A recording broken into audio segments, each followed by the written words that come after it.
The digital এডুকেয়ারে আবারও সবাইকে স্বাগত। আমি তোমাদের দর্শন বিষয় শিক্ষক অজয় স্যার চলে এসেছি নতুন একটি ভিডিও নিয়ে। আমি তোমাদের বচনের বিরোধিতা অধ্যায় শেষ করেছি। আজকে সেই অধ্যায়ের কিন্তু অন্তিম পর্যায়ে আমরা আজকে শিখব বিরোধানুমানের একটা সুন্দর ট্রিক্স, যেই ট্রিক্সটাকে শিখলে বচনের বিরোধানুমানের সত্য মূল্য নির্ণয় করাটা খুব সহজেই আমরা পারবো। কি করে বিরোধানুমানের মাধ্যমে, বিরোধানুমানের ছকের মাধ্যমে আমরা সত্য মূল্য নির্ণয় করতে পারবো। আমরা জানবো প্রত্যেকটা বচনের সত্য মূল্য কি করে নির্ণয় করতে পারি। ঠিক আছে, চলো দেখে নেওয়া যাক।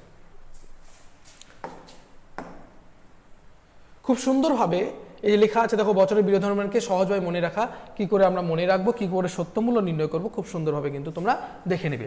তাহলে এখানে প্রথমত তোমাদের কি রয়েছে, কতগুলো ঘর থাকবে দেখো। প্রথমে এ ই আই ও চারটা বচন আমরা লিখে নেব। তার সঙ্গে সঙ্গে এই যে দেখো প্রত্যেকটা ঘরের নিচে চারটা করে ঘর রয়েছে, চার চারা 16টা ঘরে কিন্তু তোমাদের দিতে হবে। আর এই চারটা ঘরকে নিয়ে 20টা ঘর একে এ ই আই ও এই চারটা বচন কিন্তু তোমাদের প্রোভাইড করতে হবে। এখানে তোমরা যদি দেখো কিচ্ছু না, খুব সুন্দরভাবে সত্যমূল্য তোমরা অঙ্কন করতে পারবে। দেখো কি করে করব, ঠিক আছে। দেখো এবারে তোমরা এ বচনের কোণা থেকে তোমরা কি করবে, ক্যাপিটাল টি দেওয়া শুরু করবে, একদম কোণাকুনি তোমরা ও বচনে পৌঁছবে। ঠিক আছে, তাহলে কোন বচনের থেকে, এ বচন থেকে ও বচনের দিকে। ঠিক আছে, তারপরে দিলে এই টি, এটির মানে কি পরে আমরা একাই জেনে নেব। তারপরে তোমরা দেবে এফ, ও বচনের দিক থেকে শুরু করবে, ঠিক কোণাকুনি এ বচনে পৌঁছবে, সেখানে দিবে তুমি এফ, ব্যাস টি এফ হয়ে গেল। এবারে প্রথম সারিকে সম্পূর্ণ করতে হবে। এবার প্রথম সারিকে আমি সম্পূর্ণ কি করে করব, দেখো প্রথম সারিকে আমার প্রথম সারিকে সম্পূর্ণ করার যে সিকোয়েন্স সেটা হচ্ছে টি এফ টি এফ। ঠিক আছে, টি এফ টি এফ। তাহলে দেখো প্রথমে টি আছে, তাহলে পরের ঘরে কি হবে, এফ হবে। কি হবে, এফ। কিন্তু এর পরে যে এফটা দেবো সেটা হচ্ছে স্মল লেটার। কি লেটার দেবো, স্মল লেটার, এফ হলো। তাহলে টি এফ, এবার পরে টিটা যে দেবো সেটা কি দেবো, স্মল টি। এবার এই ক্যাপিটাল টি কেন দিলাম, স্মল টি কেন দিলাম, সেটা কিন্তু তোমাদের ডিটেলস পরে বলছি আমি। তাহলে প্রথম লাইনের সিকোয়েন্স কিন্তু আমার কমপ্লিট হয়ে গেল, টি এফ হলো। তারপরে তোমাদের বইয়ে দেখবো অজস্র নিয়ম আছে আঁকার, শর্টকাট এই নিয়মটাকে মাথায় রাখো, আর কোনো কিছু মুখস্থ করার বা বোঝার দরকার নেই। চলো তারপরে sequence F F T F T, এই সিকোয়েন্সটাকে মাথায় রাখো।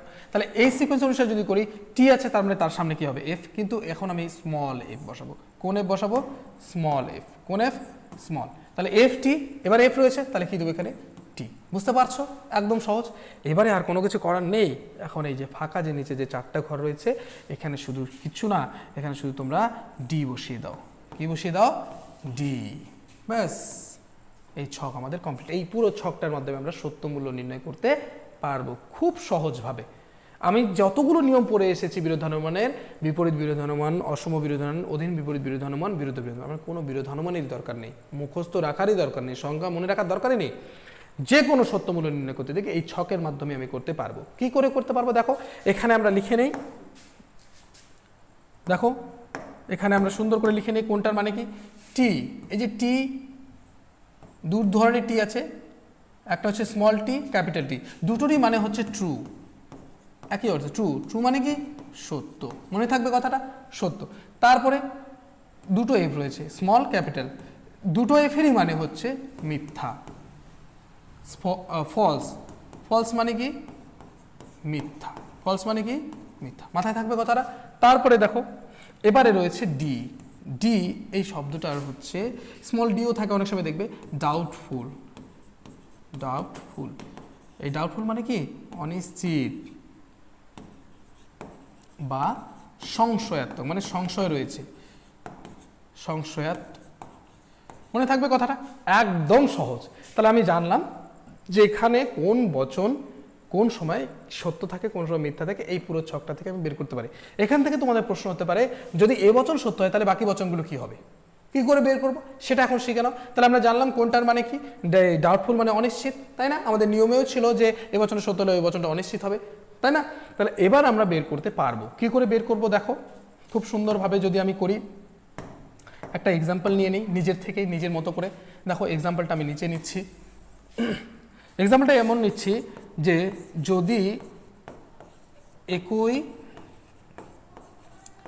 উদ্দেশ্য ও বিধেয় বিশিষ্ট এ বচনটি সত্য হয় তাহলে ই বচনের, এখানে থাকতে পারে একই উদ্দেশ্য বিশিষ্ট ই বচনের সত্য মূল্য, এসে কিউ আসবে এভাবে, সত্য মূল্য কি হবে, এইভাবে প্রশ্নটা আসবে। কি করে বের করব? কোনো কথাই হবে না, কোনো চিন্তাই হবে না, তোমাদের কোনো চিন্তা করার বিষয় নেই, সোজা এ বচন যাবে। তো এ বচনের ঘরে যাওয়ার পরে প্রথমে এ বচনে যাবে, এটা এ বচন, যাওয়ার পরে নিচের দিকে নামবে, প্রথমে কোন দিকে নামবে? নিচের দিকে। এই এখনই তোমাদের বুঝতে হবে যে এই বড় টি আর স্মল টি, ক্যাপিটাল টি আর স্মল টি বা capital F R small F এর কারণটা কি।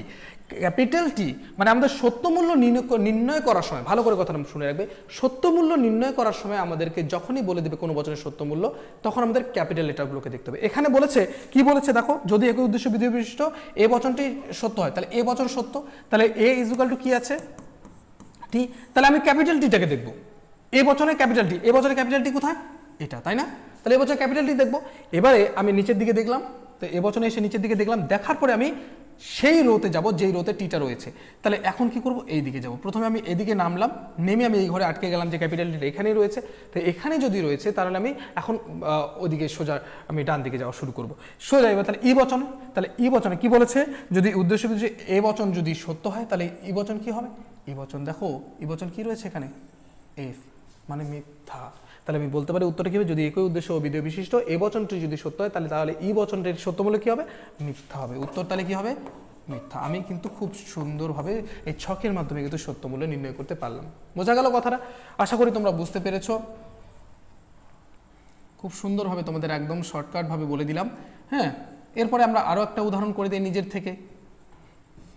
এটা টি হবে। এবারে ধরো আমরা অন্য কোনো উদাহরণ নেব। তোমাদের বলল যে যদি শর্টকাট নেই কিছু নিয়ম, ঠিক আছে, যদি এ বচন বা অন্য কোনো নেই, যদি ই বচন মিথ্যা হয় তাহলে প্রত্যেকটা বচন এ কি হবে, আই কি হবে, ও বচন কি হবে? চলো বের করো। খুব সহজ না? দেখো ভালো করে কথাটা কি করে বের করব। তোমরা কোনো কিছু দেখবে না, প্রথমে সেই বচনে যাবে আগে। কোন বচনের সত্য মূল্য দেওয়া আছে? ই বচন। আর ই বচন এখানে কি দেওয়া আছে ভালো করে দেখো, ই বচন দেওয়া আছে মিথ্যা, মানে এফ। তাহলে ক্যাপিটাল এফ দেখতে হবে। কোন এফ দেখতে হবে? ক্যাপিটাল। তারপরে ছোট এফ গুলো আমি দেখতে পারি পরে সত্য মূল্যের জন্য, কিন্তু বের করার নিয়ম হচ্ছে ক্যাপিটাল এফ গুলোকে দেখা। তাহলে ই বচন যাচ্ছে, এই বচন এটা, ই বচনের সোজা নিচের দিকে নামবো, কোথায়? মিথ্যা রয়েছে, তাহলে এফ। তাহলে ই বচনের ক্যাপিটাল এফ কোথায় রয়েছে? এখানে। তাহলে ই বচন যখন মিথ্যা হবে তখন তার পাশাপাশি আমি ঘরটাকে দেখবো, মানে এইদিকে এখানে থেকে এদিকে যেহেতু নেই তাই এদিকে দেখতে বলিনি, এখন পুরোটা দেখবো। তাহলে আমি বুঝে যাচ্ছি, তাহলে ই বচন যদি মিথ্যা হয় তাহলে এ বচন কি হবে? ডি মানে ডাউটফুল মানে অনিশ্চিত। তার সত্য মূল্য তাহলে কি দাঁড়াচ্ছে? অনিশ্চিত। তারপরে আমি যাব আই বচন। তাহলে আই বচন কি আছে? টি রয়েছে। কি রয়েছে? টি মানে সত্য। আই বচনের সত্য মূল্য সত্য। তারপরে ও বচন কি রয়েছে? আবার অনিশ্চিত। তাহলে পারবো আমি এখন করতে? পারবো আমি? কোনো অসুবিধা নেই, একদম কিন্তু সহজ এইভাবে মনে রাখা। তাহলে তোমাদের ওই বইয়ে এত নিয়ম মুখস্থ করার কোনো বিষয় নেই। প্রথমে ছকটাকে আঁকবে, কোনাকুনিভাবে এ বচন থেকে শুরু করবে, এ বচন থেকে সোজা তোমরা ও বচন পর্যন্ত টি দেবে, তারপরে ও বচনে শুরু করবে একদম এ বচনে কোনা পর্যন্ত এফ দেবে, তারপরে প্রথম সিকোয়েন্স হচ্ছে টি এফ, তারপরে এফ টি, বাস প্রথম দুটো লাইন মেলাও, বাকিগুলো সব ডি দিয়ে দাও, বাস। তারপরে যখন সত্য মূল্য বের করবে তখন তোমরা ক্যাপিটাল লেটারগুলোকে দেখবে, যে বচনের সত্য মূল্য বলবে। পরবর্তী তোমাদের আরও একটা করে দেখাচ্ছি, দেখো উদাহরণ আরও একটা নিজের থেকেই করে দেখাচ্ছি তোমাদের। এরপর দিন যখন পিওয়াই কিউ করবো তখন তোমাদের এই ছকটাকে করে নিয়ে বুঝিয়ে দেবো সুন্দর করে। দেখো মনে করো প্রশ্ন দিল যে যদি ও বচন সত্য হয়, ও বচন সত্য হয়, মনে রাখবে ও বচন সমান সমান টি, তাহলে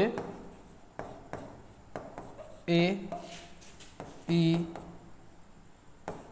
আই কি হবে? এই তিনটা বচনের সত্য মূল্য কি হবে? ভালো করে দেখো, ও বচন সমান সমান সত্য, তাহলে এখানে ও সমান সমান কি সত্য বলে, হ্যাঁ টি। তাহলে এবার আমি ও বচনের ঘরে যাবো আগে। কোন বচনের ঘরে যাবো আমি? ও বচন। তাহলে ও বচন কোথায়? এটা। ও বচন সত্য কোথায়? এই যে ও বচনের সোজা নিচের দিকে নামো, দেখো এখানেও টি নেই, এই স্মল টি তো আমি ধরবো না, নিয়ম হচ্ছে বড় টিটাকে ধরা, তাহলে ক্যাপিটাল টিকে ধরবো। ক্যাপিটাল টি এটা, তাহলে ওই লাইনে যতগুলো আছে বাকিগুলোই আমার উত্তর। তাহলে দেখো এখানে বলছে ও বচন যদি সত্য হয় তাহলে এ বচন কি, এ বচন মিথ্যা, এফ রয়েছে তার মানে মিথ্যা। তারপরে ই বচন কি রয়েছে, অনিশ্চিত, অনিশ্চিত। তারপরে আই বচন কি রয়েছে, অনিশ্চিত, ডি। বাস বোঝা গেল তাহলে কথাটা? সহজ না কঠিন বলো? কমেন্ট করে অবশ্যই জানাবে যে সহজ লাগলো না কঠিন লাগলো। এই সুন্দর ধরনের ট্রিক্সটা তোমাদের তুলে ধরলাম, এটা আঁকা কি করে আঁকবো, কি করে মনে রাখবো। তাহলে দেখো এই বচনের বিরোধিতা অধ্যায়টাকে যদি তোমরা দুটো ছককে মনে রাখো, এক হচ্ছে তোমাদের বচনের বিরোধিতার ছকটা, আর দুই হচ্ছে তোমাদের এই সত্যমূলের ছকটা, বিরোধানুমানের ছকটা। এই দুটোকে মনে রাখো, তোমাদের পুরো চ্যাপ্টার মাথায় থাকবে। এখান থেকে 4টা প্রশ্ন আসছে, দুটো এসিকিউ আর দুটো এমসিকিউ। এসিকিউ তোমাদের অথবা থাকবে একটা, মানে 3টা এসিকিউ পাবে, আর তার সঙ্গে এমসিকিউ তোমরা কিন্তু দুটোই পাবে। তাহলে সেখানে তোমরা এই দুটো ছককে মাথায় রাখলে পুরো চ্যাপ্টার তোমাদের মনে থাকছে। মুখস্থ করার দরকার আছে কি বলো? কমেন্ট বক্সে অবশ্যই জানাবে যে মুখস্থ করার দরকার আছে কি নেই। ফিলসফি বিষয়টাই উপলব্ধি, বারবার বলবো উপলব্ধি করার বিষয় মুখস্থ করতে যেও না। যদি মুখস্থ করতে যাও তাহলে কিন্তু তোমাদের কিন্তু মাঝ পথে কিন্তু একদম হাবুডুবু খেতে হবে। ঠিক আছে, তাহলে আজকের ভিডিও আমি এখানে শেষ করছি। যদি বুঝতে না পারো এই ভিডিওটা, এই ক্লাসটা যদি বুঝতে না পারো, আমি তোমাদের এক্সাম্পল নিয়ে আরও তোমাদের কিন্তু রিভিশন ক্লাস দিয়ে দেবো। পিওয়াইকিউ ভিডিও আমি নিয়ে আসবো এই অধ্যায়েরও খুব তাড়াতাড়ি। আগে আমরা অধ্যায়গুলোকে এগিয়ে নিই, যদি আমি তার আগে দিতে পারি তাহলে আগে দেবো, নাহলে আগে অধ্যায় এগিয়ে নেবো, এরপরে অধ্যায় শুরু করতে হবে। ঠিক আছে, কারণ তোমাদের টেস্ট পরীক্ষা খুবই তাড়াতাড়ি, সিলেবাস পুরো কভার করে তোমাদের কিন্তু আমি রিপ্রেজেন্ট করবো। ঠিক আছে, তাহলে থ্যাংক ইউ সো মাচ ভিডিওটাকে শুরু থেকে শেষ পর্যন্ত দেখার জন্য। এরপরে আমি হয় নতুন চ্যাপ্টার শুরু করবো, নতুবা তোমাদের কিন্তু পিওয়াইকিউ ভিডিও রিপ্রেজেন্ট করবো। ঠিক আছে, টাটা।